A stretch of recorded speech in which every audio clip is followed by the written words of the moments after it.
Good morning students. आप लोगों को पता है कि कोरोना वायरस के चक्कर में ना तो आपके कॉलेज में क्लास चल पा रही है, ना कोचिंग सेंटर में क्लास चल पा रही है। तो इसी को ध्यान में रखते हुए कि आप लोग अपने घर में रहिए, सेफ रहिए। हम आप लोगों को वीडियो लेक्चर बना के भेजते हैं। तो आज आपको 10th क्लास फिजिक्स के बारे में बताते हैं। तो आपका जो 10th क्लास साइंस का पेपर होता है उसमें आपके 3 सब्जेक्ट होते हैं। पहला आपका फिजिक्स होता है, दूसरा आपका केमिस्ट्री होता है, तीसरा आपका बायो होता है। ये तीनों सब्जेक्ट मिलाकर टोटल जो आपका पेपर का मार्क्स होता है वो 80 मार्क्स का होता है, तीनों मिलाकर। अब इस 80 मार्क्स में जो फिजिक्स का वेटेज होता है वो लगभग 28 मार्क्स का होता है। मतलब यहां पर 80 मार्क्स में 28 मार्क्स का फिजिक्स आएगा और इस 28 मार्क्स में जो फिजिक्स के अलग अलग चैप्टरों का डिवीजन होता है करीब 13 या फिर 14 मार्क्स का सिर्फ आपका लाइट आता है। 13 या 14 मार्क्स का लाइट पूरा चैप्टर होगा। 8 मार्क्स आपका करंट इलेक्ट्रिसिटी होगा,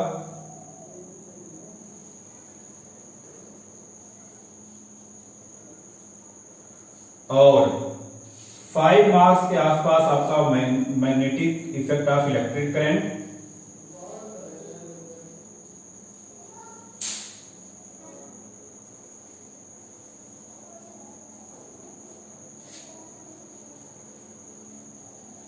और 3 मार्क्स का आपका होता है सोर्सेस ऑफ एनर्जी। ये आपका अप्रोक्सीमेट डिस्ट्रीब्यूशन है। इसमें आपके 1-2 मार्क्स ऊपर नीचे हो जाते हैं, इन दोनों आपस में वेरिएशन हो जाता है। तो मार्क्स के वेटेज को देखते हुए आज हम फिजिक्स में सबसे पहले जो चैप्टर स्टार्ट करते हैं वो लाइट स्टार्ट करते हैं। तो पहला चैप्टर फिजिक्स में स्टार्ट करते हैं लाइट। तो लाइट होता क्या है? बेसिकली लाइट आपका एनर्जी का एक फॉर्म होता है जिसके हेल्प से हम किसी भी ऑब्जेक्ट को देखते हैं। तो लाइट की डेफिनेशन हो जाएगी, light is a form of energy which is needed to see anything around us. हमारे चारों तरफ जितने भी ऑब्जेक्ट हैं, जैसे हम फॉर एग्जांपल चेयर की बात करें, फैन की बात करें, टेबल की बात करें, बेंच की बात करें, तो ये सारे ऑब्जेक्ट, इन ऑब्जेक्ट को देखने के लिए हमें लाइट की जरूरत पड़ती है। अगर हमारे चारों तरफ लाइट ना हो तो ये ऑब्जेक्ट हमें दिखाई नहीं देंगे। जैसे हम कहीं पर चेयर रख दें और उस कमरे में अंधेरा कर दें, या फिर रात के समय में कमरे के अंदर कोई भी ऑब्जेक्ट हम रखें और जितनी भी ट्यूबलाइट है, बल्ब है, उसको सबको ऑफ कर दें, तो वो ऑब्जेक्ट हमें दिखाई नहीं देता है। और अगर हम ट्यूबलाइट ऑन कर दें तो ऑब्जेक्ट हमें दिखाई देने लगता है। या हम दिन की बात करें, दिन में हमारे चारों तरफ सन की लाइट होने की वजह से जो भी ऑब्जेक्ट कहीं होता हो ऑब्जेक्ट हमें दिखाई देता है। तो हमारे चारों तरफ जो भी ऑब्जेक्ट हैं उनको देखने के लिए ये जरूरी है कि वहां पर लाइट हो। बिना लाइट के हम किसी भी ऑब्जेक्ट को देख नहीं सकते हैं। अब लाइट के हेल्प से ऑब्जेक्ट को हम देखते कैसे हैं? कुछ ऑब्जेक्ट ऐसे होते हैं जो खुद की लाइट जनरेट करते हैं, खुद की लाइट प्रोड्यूस करते हैं। जैसे आपका सन है, बल्ब है, ट्यूबलाइट है, कैंडल है, इन सब की खुद की लाइट होती है। और इन ऑब्जेक्ट से लाइट हमारे आई के ऊपर इंसिडेंट होता है और वो लाइट आई के रेटिना के थ्रू या आई लेंस के थ्रू उस लाइट को रेटिना के ऊपर मीट कराया जाता है। यानी वो लाइट आई लेंस के थ्रू रेटिना पर जाके जब मिलती है तो हमें उस ऑब्जेक्ट का आभास होता है, यानी वो ऑब्जेक्ट हमें दिखाई देता है। अब अगर जैसे हमने कहा कि ट्यूबलाइट है, बल्ब है, इनकी खुद की लाइट होती है और ये लाइट हमारी आई में आके पड़ती है जिससे हमें वो ऑब्जेक्ट दिखाई देता है। जो ऑब्जेक्ट जिनकी खुद की लाइट नहीं है, जैसे आपके टेबल की बात करते हैं, चेयर की बात करते हैं, इनकी तो खुद की लाइट होती नहीं है, तो फिर ये ऑब्जेक्ट दिखते कैसे हैं? तो जो ऑब्जेक्ट जिनकी खुद की लाइट नहीं होती है, उन ऑब्जेक्ट के ऊपर दूसरे ऑब्जेक्ट की जब लाइट आके पड़ती है तो वहां से रिफ्लेक्ट होती है, और रिफ्लेक्ट होने के बाद वो लाइट हमारे आई तक पहुंचती है, जिससे वो ऑब्जेक्ट हमें दिखाई देता है। तो हम यहां पे बताते हैं लाइट आपका एनर्जी का फॉर्म होता है जो हमारे चारों तरफ के ऑब्जेक्ट को देखने में हेल्प करता है। तो लाइट की डेफिनेशन हो जाएगी, light is a form of energy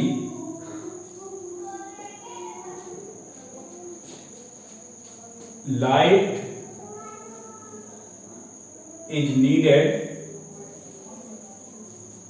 to see anything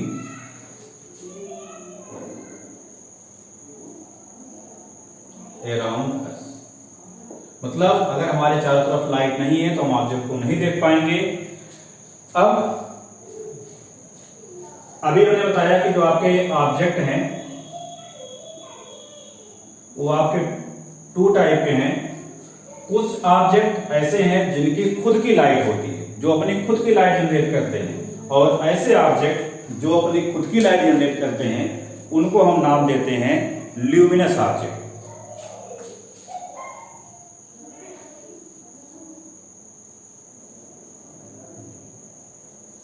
और जिनकी खुद की लाइट नहीं होती उनको हम नॉन ल्यूमिनस ऑब्जेक्ट बोलते हैं।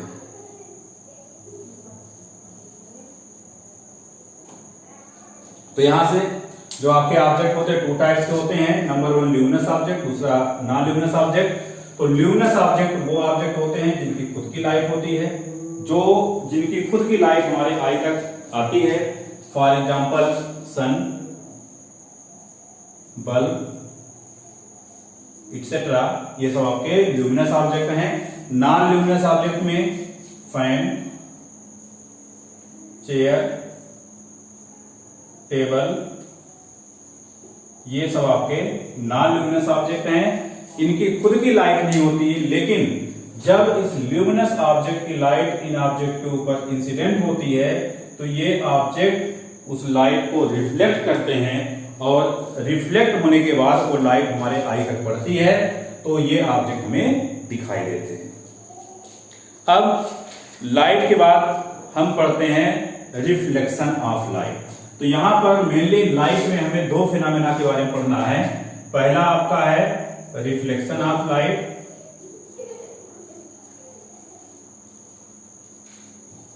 और सेकंड आपका है रिफ्रैक्शन ऑफ लाइट। तो रिफ्लेक्शन ऑफ लाइट जो कि आपका प्लेन मिरर और स्फेरिकल मिरर से पॉसिबल है, और रिफ्रैक्शन ऑफ लाइट जो आपका लेंस या फिर किसी रेक्टेंगुलर ग्लास स्लैब के थ्रू पॉसिबल होता है। तो हम यहां पर सबसे पहले आपको रिफ्लेक्शन ऑफ लाइट के बारे में बताते हैं। रिफ्लेक्शन ऑफ लाइट होता क्या है? तो अगर कोई लाइट रेज किसी पॉलिश सरफेस के ऊपर इंसिडेंट होता है, और इंसिडेंट होने के बाद वो फिर से उसी मीडियम में वापस चला आता है जिस मीडियम में पहले वो चल रहा था, तो इस फिनोमेना को हम बोलते हैं रिफ्लेक्शन ऑफ लाइट। तो इसको डिफाइन कैसे करेंगे? Reflection of light, the process of sending back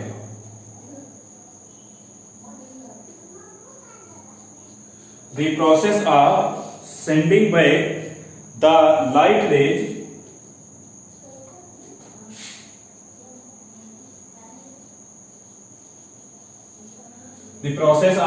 back the light rays which falls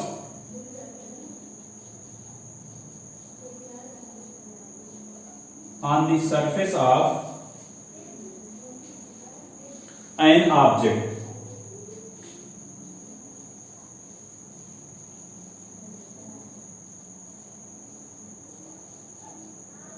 is called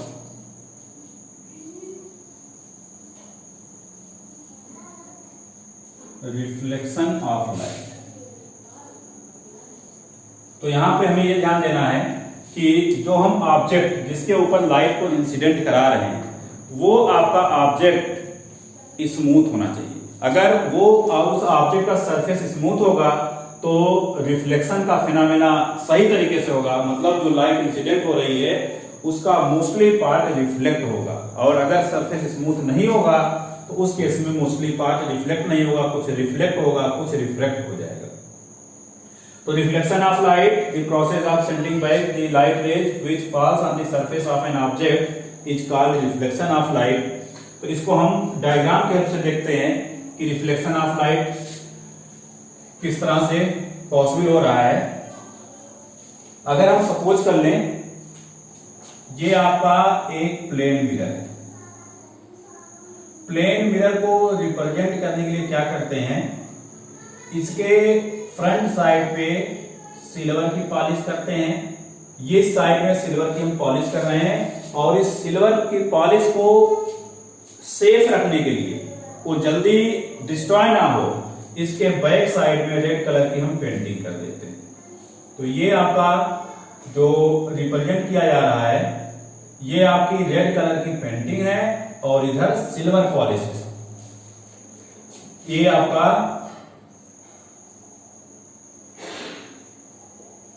painting of red colour, और दूसरे साइड में ये आपकी सिल्वर पॉलिश है। अब अगर हम ये आपका सिल्वर पॉलिश है, सरफेस स्मूथ है, इसके ऊपर हम कोई लाइट रे इंसिडेंट कराएं। ये आपकी एक लाइट रेज है ओ और इस मिरर के ए पॉइंट पर आके इंसिडेंट हुई। तो ये लाइट रेज ओ ए जो मिरर के ऊपर इंसिडेंट हो रही है, इससे स्ट्राइक करने के बाद कुछ इस तरह से इधर वापस चली आएगी।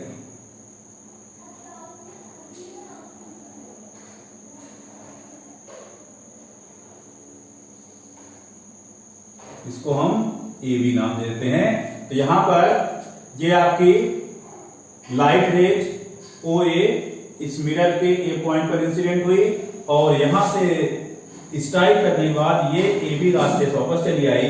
तो यहां पर ये आपका ओ ए इंसिडेंट रे है और ए बी जो है आपकी रिफ्लेक्टेड रे। जहां पर मिरर के जिस पॉइंट पर लाइट स्ट्राइक करती है उस पॉइंट पर 90 डिग्री बनाते हुए एक लाइन ड्रा करते हैं। ये 90 डिग्री वाली लाइन को हम नाम देते हैं नॉर्मल। तो यहां पर इसको एन नाम दे दें, तो ये जो ए एन है यहां पर इसको हम देंगे नॉर्मल नाम। तो यहां पर ये आपकी जो रेज है जो मिरर की तरफ जा रही है उसको हम इंसिडेंट रे बोलते हैं।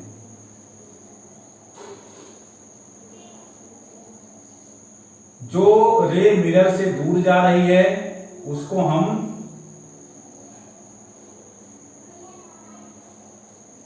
रिफ्लेक्टेड रे बोलते हैं और 90 डिग्री वाली लाइन को हम नॉर्मल बोलते हैं।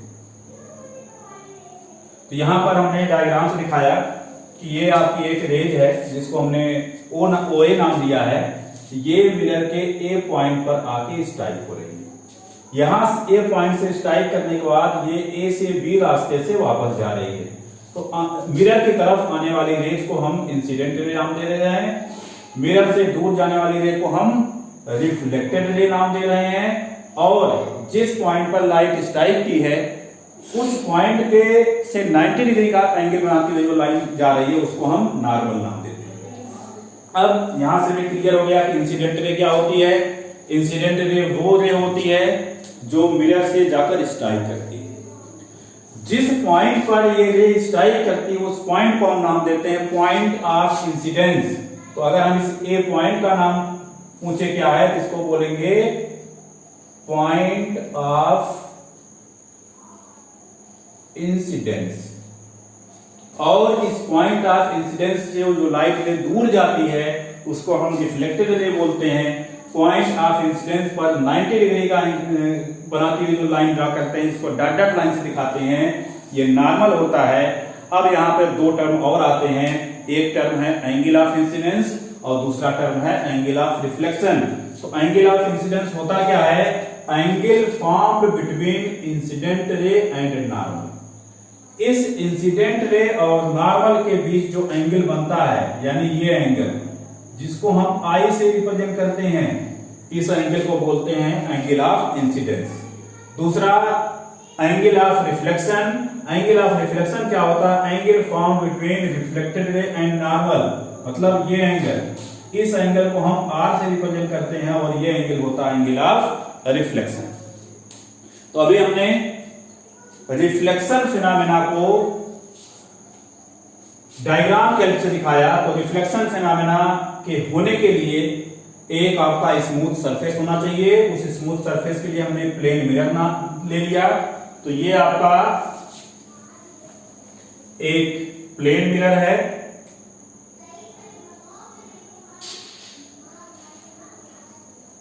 इस प्लेन मिरर पर हमने एक लाइट रे को इंसिडेंट किया, जिसको हम इंसिडेंट रे बोलते हैं। ये इंसिडेंट रे मिरर से स्ट्राइक करने के बाद जिस मीडियम में वो पहले चल रही थी, मतलब इस मिरर के इधर के मीडियम में वो चल रही थी, फिर से उसी मीडियम में वापस आ गई। इसी को हमने लिखा था the process of sending back the light रे which fall on the surface of an object. इस ऑब्जेक्ट यानी यहाँ पर ऑब्जेक्ट आपका प्लेन मिरर है, प्लेन मिरर के सरफेस पर इंसिडेंट हुई और इंसिडेंट होने के बाद वो फिर से उसी मीडियम में वापस आ गई। इस फिनोमेना को हम रिफ्लेक्शन ऑफ लाइट बोलते हैं। तो यहां से रिफ्लेक्शन ऑफ लाइट की डेफिनेशन और रिफ्लेक्शन के कुछ लॉज हैं, ये दोनों ही बहुत इंपॉर्टेंट हैं। मतलब जनरली लॉज ऑफ रिफ्लेक्शन या रिफ्लेक्शन होता क्या है, इनको पूछ लिया जाता है। तो अगर आपसे डेफिनेशन पूछा था कि रिफ्लेक्शन होता क्या है, तो आप बताएंगे the process of sending back the light rays which falls on the surface of an object is called reflection of light. There इसके बाद इस डायग्राम को बनाएंगे, डायग्राम से सारी चीजों को दिखाएंगे। अब रिफ्लेक्शन के दो लॉज हैं, there are two laws of reflection. तो नेक्स्ट हेडिंग डालेंगे लॉज ऑफ रिफ्लेक्शन। तो रिफ्लेक्शन के दो लॉ हैं। फर्स्ट क्या है, डायग्राम से देखिए, the incident ray, the reflected ray and the normal at the point of incidence all lie in same plane. तो फर्स्ट लॉ क्या है, द इंसिडेंट रे,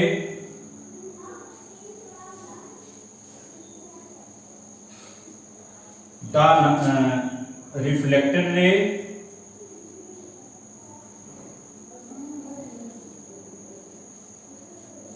and the normal at the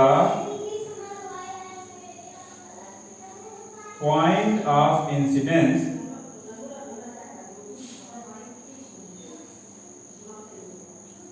all lie in same plane।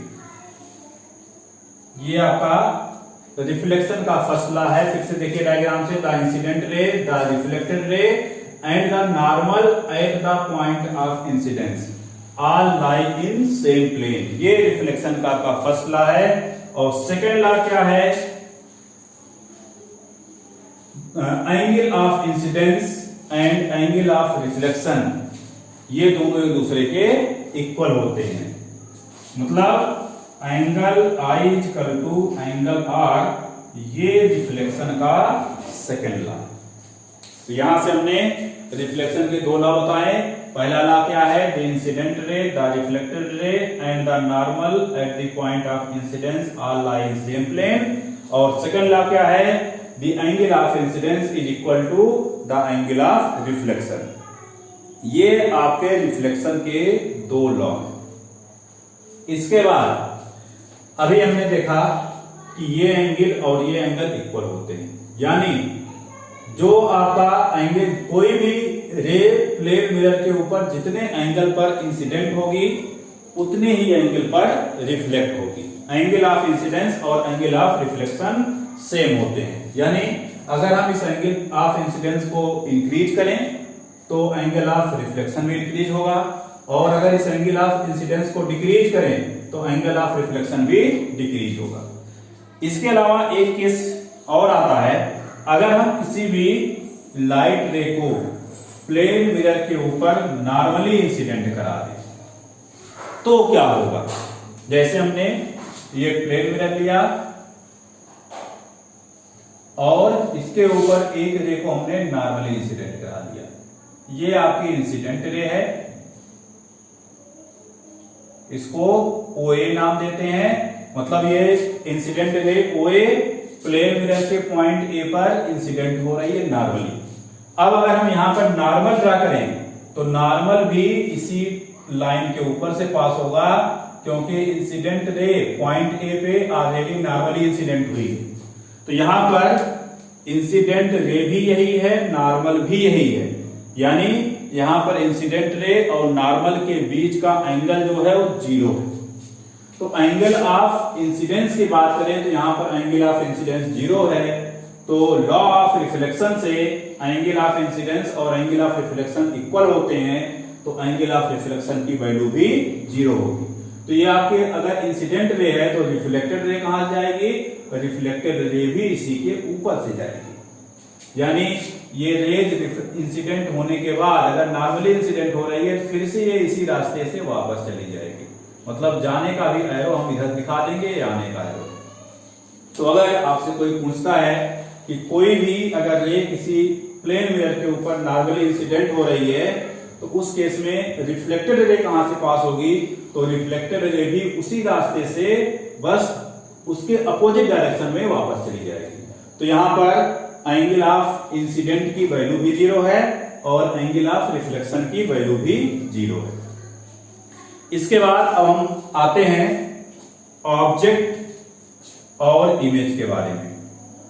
Object क्या होता है और image क्या होता है।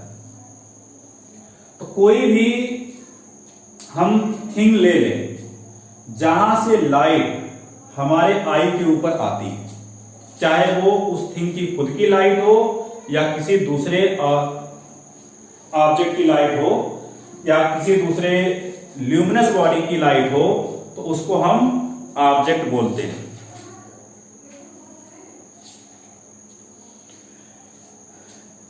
यहां पर ऑब्जेक्ट और इमेज के बारे में स्टडी करने से पहले यहां पर एक पॉइंट और भी है। रिफ्लेक्शन जो आपका होता है वो 2 टाइप का होता है। टाइप ऑफ रिफ्लेक्शन और देख लेते हैं।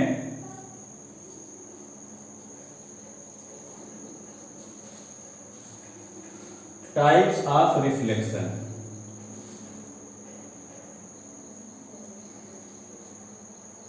तो रिफ्लेक्शन जो आपका होता है वो 2 टाइप का होता है। नंबर 1 रेगुलर रिफ्लेक्शन,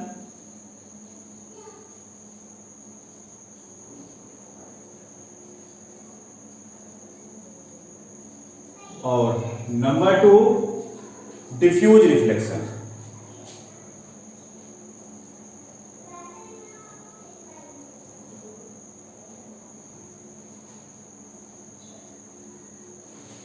तो ये रेगुलर रिफ्लेक्शन और डिफ्यूज रिफ्लेक्शन होते क्या है, पहले इनको हम देखते हैं। तो अगर लाइट की पैरेलल बीम क्या होती है, जैसे लाइट चल रही है, कई सारी रेज हम ले लें, अगर इन लाइट रेज के बीच की ये डिस्टेंस हर जगह पर सेम है, इनके बीच का सेपरेशन इक्वल है, तो इसको हम पैरेलल बीम ऑफ लाइट बोलते हैं। मतलब लाइट रेज की बीच की डिस्टेंस हर जगह पर इक्वल हो। अब अगर ये पैरेलल बीम ऑफ लाइट किसी प्लेन सरफेस के ऊपर हम इंसिडेंट करा दें, जैसे कि हम यहां पर प्लेन सरफेस में प्लेन मिरर की बात करते हैं। ये आपका एक प्लेन मिरर है और इस प्लेन मिरर के ऊपर ये लाइट की पैरेलल बीम इंसिडेंट हुई।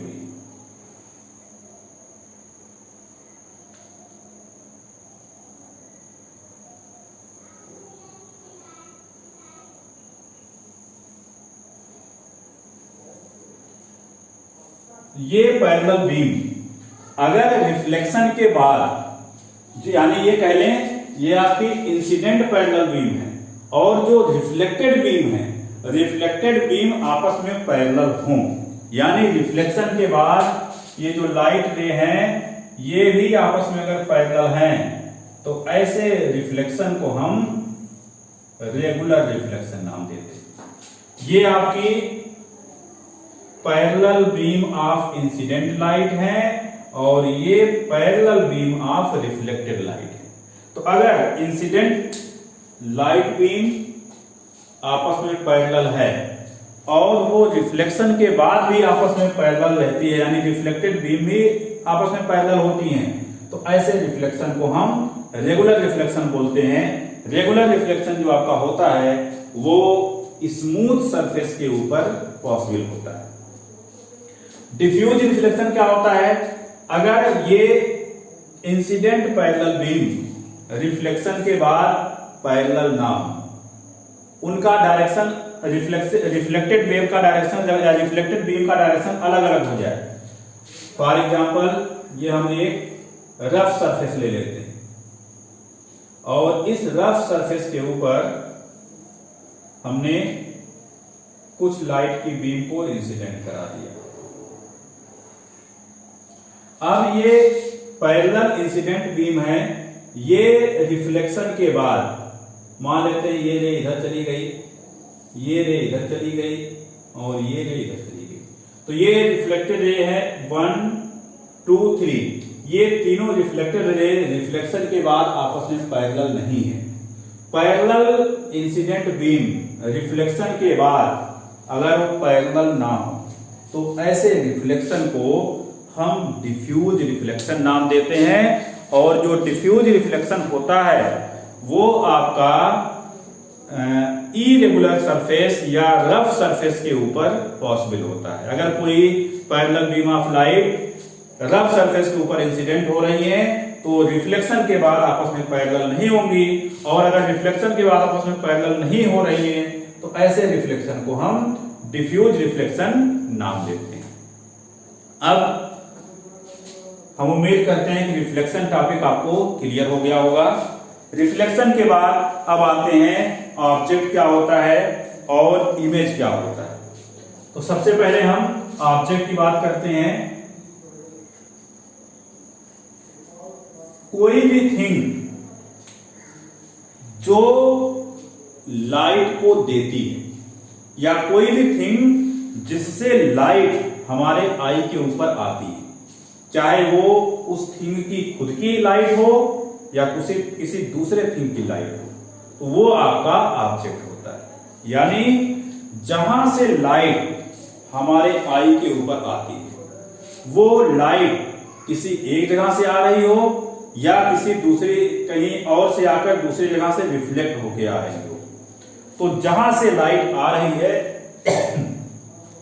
उस थिंग को हम ऑब्जेक्ट नाम देते हैं। जैसे सन से लाइट हमारी आई के ऊपर डायरेक्ट आ रही है तो सन आपका एक ऑब्जेक्ट है। ट्यूबलाइट से लाइट हमारे आई के ऊपर डायरेक्ट आ रही है तो ट्यूबलाइट भी यहां पर एक ऑब्जेक्ट है। बल्ब है, बल्ब से लाइट हमारे आई पर डायरेक्ट आती है। कैंडल है, कैंडल से लाइट हमारे आई के ऊपर डायरेक्ट आती है। तो ये सारे ऑब्जेक्ट हैं। बस इन ऑब्जेक्ट को हम ल्यूमिनस ऑब्जेक्ट नाम देते हैं।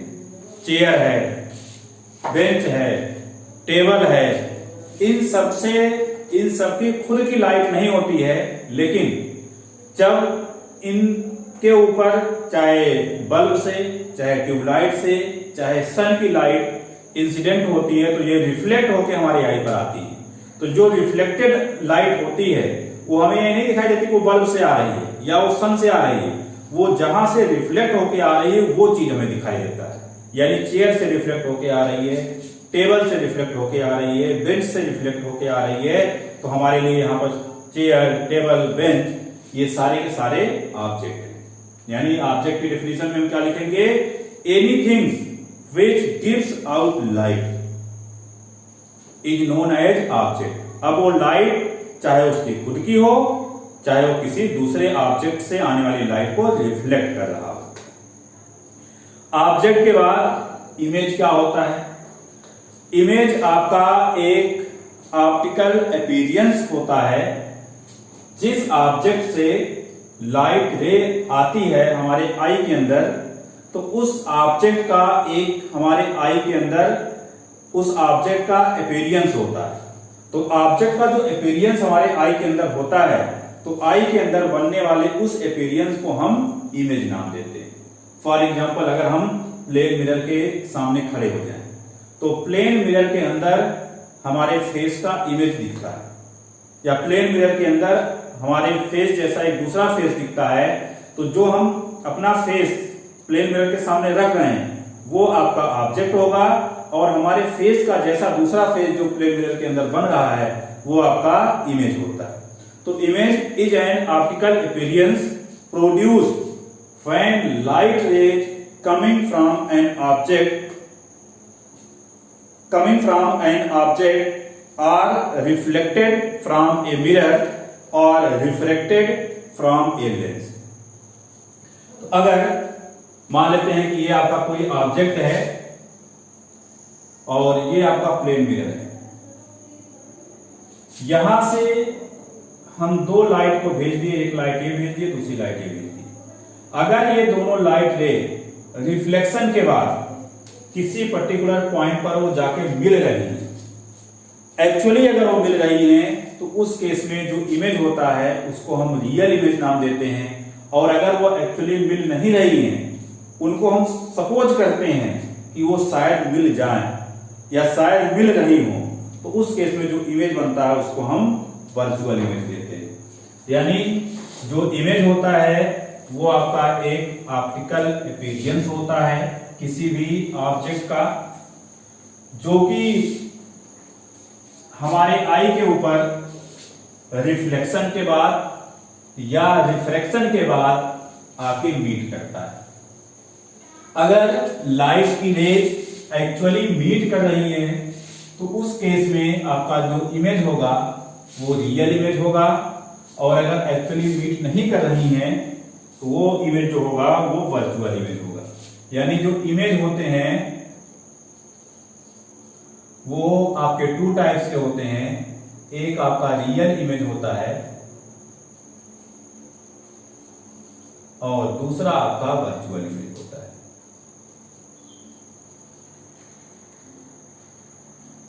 तो सिंपल इमेज